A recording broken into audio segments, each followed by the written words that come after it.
नमस्कार, तुम्हा सर्वांचं माझ्या YouTube चॅनलमध्ये स्वागत आहे.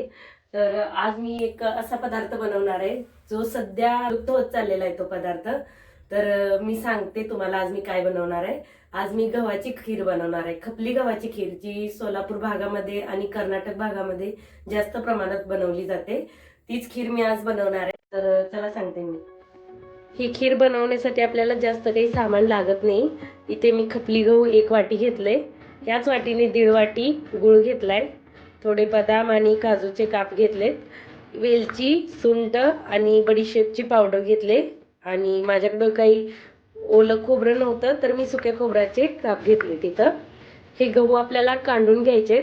काही जण काढूनही म्हणतात, काही भागामध्ये सडूनही म्हणतात. तर पहिले माझी सासूबाई, आई वगैरे याला काढून घ्यायच्या. पण आता हे गहू पॉलिश केलेलेच येतात. तर याला मिक्सरवरती पल्स मोडवरती आपण कमी जास्त करून याचे जे वरतील पूस जी आहे ती काढून घेणार आहे. त्यासाठी अगोदर आपल्याला थोडी प्रोसेस करावी लागेल. चला मी सांगते ते. हे गहू मी स्वच्छ निवडून घेतले. एका ताटामध्ये काढून घेते. चांगले निवडून घ्यायचेत आपल्याला अगोदर. आणि याच्यामध्ये आता थोडासा पाण्याचा शिंतोडा द्यायचे.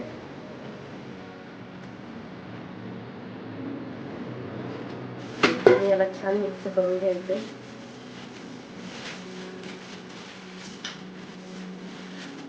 एका कापडामध्ये मी हे गहू काढून घेतले. त्याला आपण आता 10 ते 15 मिनिट बांधून ठेवणार आहे. असं केल्याने ना या गव्हाचं जे वरील साल असतं ना ते लूज होतं थोडंसं आणि काढण्यासाठी आपल्याला मदत होते.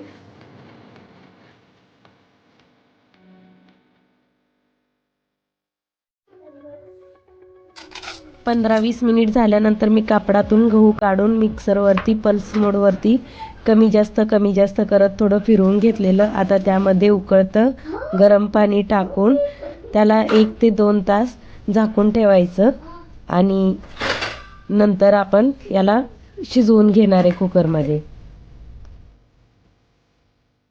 ज्या वाटीने आपण गहू मोजले होते ना त्याच वाटीने मी 3 वाटी यामध्ये पाणी टाकलेलं आहे. आणि यामध्ये आता आपण याला 6 शिट्ट्या देऊन घेणार आहे. 6 शिट्ट्यामध्ये छान मऊ खपली गहू आपले इथे आपली खीर चांगली म्हणजे गहू चांगले शिजले गेलेले आहेत. आता यामध्ये आपल्याला गूळ आणि बाकीचे जिन्नस ॲड करायचे. तर चला पुढची प्रोसेस करू. सांगते मी तुम्हाला.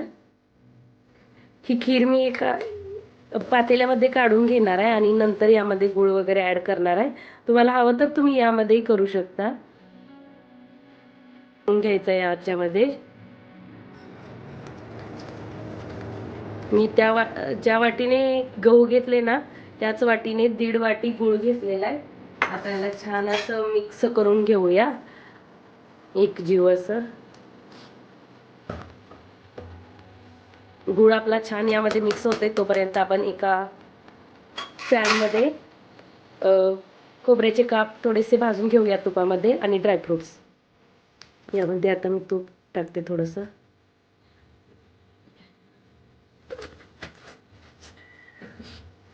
तुपाचा तडका दिला ना चवीला इतकी छान लागते खीर. खूप छान लागते. तुम्ही असं नक्की ट्राय करा. खूप भारी लागते चवीला. त्यामध्ये अगोदर मी खोबऱ्याचे काप टाकते. त्याला पण थोडा वेळ असं परतून घेऊया.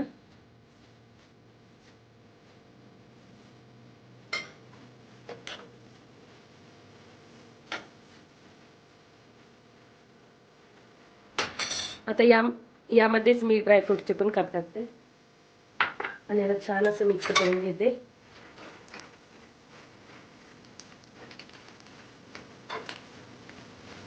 आता जे आपण बनवलंय ना ते आपण खिरीमध्ये टाकूया.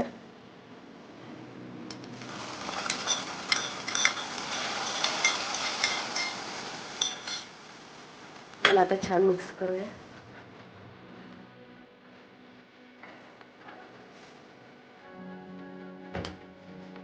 या स्टेजला आपल्याला आता इथं आपण जी बनवली होती ना या स्टेजला आपल्याला आता इथं बडीशेप, वेलची आणि सुंठ याची पावडर टाकून घेऊन छान मिक्स करायचं आहे आणि याला मंद गॅसवरती थोडा वेळ शिजवून द्यायचे. म्हणजे याचे फ्लेवर सगळे यामध्ये उतरले जातील आणि छान अशी खीर शिजेल. त्या खीरीला थोडंसं असं करणं खूप जरुरी आहे. त्यामुळे एकजीव होते खीर. खूप छान होते. खिरीला असं मिक्स करण्याच्या प्रक्रियेला आमच्या इकडे याला घोटून घेणं म्हणतात. तुमच्याकडे काय म्हणतात ते नक्की कमेंट करून सांगा मला. आणि आपल्याला खीर आता ही रटरट शिजेपर्यंत रटरट असा आवाज येईपर्यंत शिजून घ्यायचे, म्हणजे छान बुडबुड येतात आणि खीर एकदम भारी शिजते.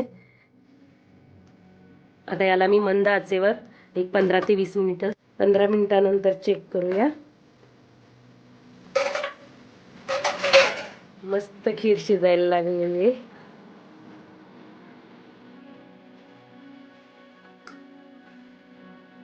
छान एकजीव झाले की